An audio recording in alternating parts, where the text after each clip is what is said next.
Bonjour, on va voir dans la lexique aujourd'hui les mots de sens contraire. Donc on va découvrir ce que ça veut dire un contraire. Donc j'observe et je découvre. Qu'est-ce qu'un contraire? Je lis le texte. Lulu, je te rappelle qu'il est interdit de jeter les petits papiers d'emballage dans la cour. Notre maîtresse sera mécontente de toi, me dit Élodie. Pardon, j'ai oublié. Je les ramasse et je les jette à la poubelle. Bravo, je suis contente de toi. Je répète, Lulu, je te rappelle qu'il est interdit de jeter les petits papiers d'emballage dans la cour. Notre maîtresse sera mécontente de toi, me dit Élodie. Pardon, j'ai oublié. Je les ramasse et je les jette à la poubelle. Bravo, je suis contente de toi. Alors observe les mots de la même couleur, ont-ils le même sens? Rappelle, j'ai oublié, ramasse, jette, mécontente, contente. J'observe les mots de la même couleur, ont-ils le même sens? Non, bien sûr. Rappel ne veut pas dire j'ai oublié.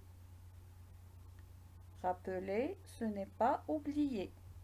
D'accord? C'est le contraire. Je me rappelle, le contraire de je me souviens plus, j'ai oublié. Le contraire de ramasser, c'est jeter. Et le contraire de contente, c'est mécontente. Donc ce sont deux mots opposés. Ce sont deux mots opposés. Comment les appelle-t-on? Je viens de le dire, ce sont des contraires ou des mots opposés ou bien on peut dire antonymes. Antonymes. Comment sont formés les mots en vers? Regardez, mécontente, contente. Si on sépare contente de mais, on va trouver que mais c'est un préfixe et contente c'est le mot de base. On a déjà vu les préfixes. On a dit que les préfixes sont des petits mots qui viennent avant le mot de base pour dire le contraire.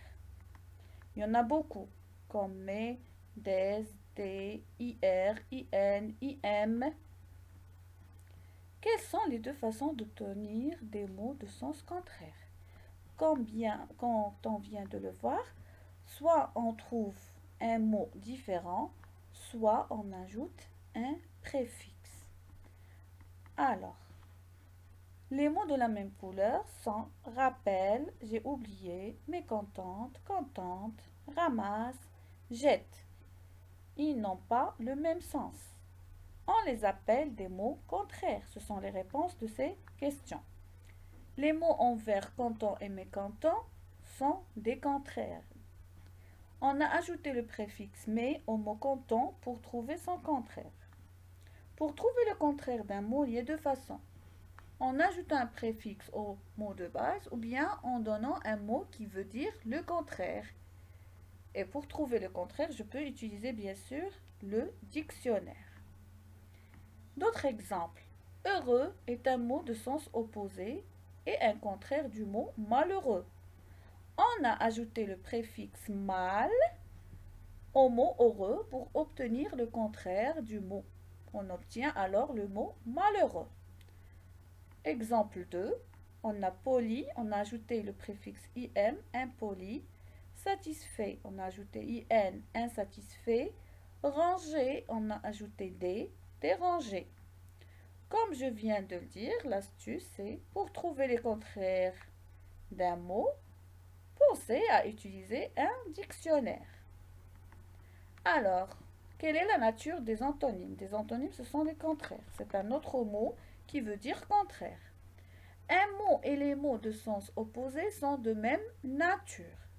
Cela signifie que un antonyme d'un verbe est un verbe. Je ne dois jamais trouver l'antonyme d'un verbe un nom. Non, l'antonyme d'un verbe c'est un verbe. Exemple, ranger, déranger sont deux verbes. L'antonyme pour un nom est un nom.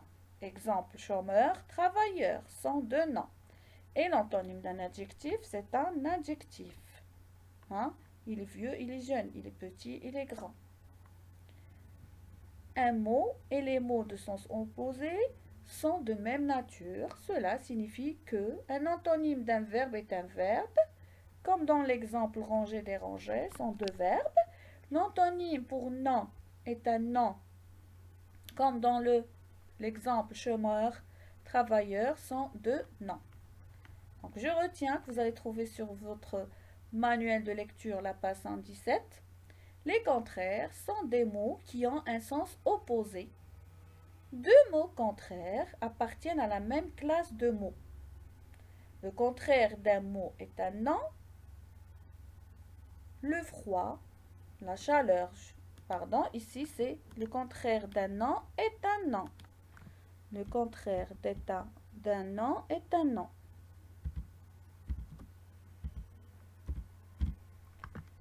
Le froid, la chaleur, c'est un exemple. Le contraire d'un verbe est un verbe. Commencer, finir ou bien terminer. Le contraire d'un adjectif est un adjectif. Gros, mince. Ça, c'est le symbole de l'opposé, le contraire. On peut obtenir des contraires soit en cherchant un mot différent, grand, le contraire de petit, soit en ajoutant un préfixe normal, anormal, on a ajouté AN. Avant de faire l'exercice, lisez bien, je retiens 2 à 3 fois. Écrivez-la sur votre cahier de leçons, la couverture blanche, et faites les deux exercices 1, 2 de la page 117, toujours du manuel de lecture. Et ça, c'est un petit mémo que vous pouvez imprimer et coller sur votre cahier de leçons. Les contraires sont des mots dont les sens s'opposent, comme ouvert, fermé, chaud, le contraire de froid, attaquer, le contraire de défendre. Voilà, il est en train de l'attaquer. On peut former le contraire de certains mots en ajoutant des préfixes. IN, stable, instable. IM, possible, impossible. Il, lisible, illisible. Faire, défaire. Mal, habile, malhabile. Un mot peut avoir plusieurs sens. On l'a vu. Un mot peut avoir plusieurs sens. Et un contraire différent pour chaque sens. C'est-à-dire, on a déjà vu la leçon, un mot a plusieurs sens. On comprend le sens du mot selon la phrase, selon le contexte. Donc ici, le chanteur a une voix forte. La chanteuse a une petite voix. Forte ici, ça veut dire qu'il a une belle voix, grave. Sophie est forte en mathématiques, c'est-à-dire elle est excellente. Hein? Il fait les maths comme il faut, elle est excellente. Hugo est faible en mathématiques. Donc, selon la phrase, selon le contexte, on a trouvé le contraire. Bon courage, on fera, Inch'Allah, la correction la semaine prochaine.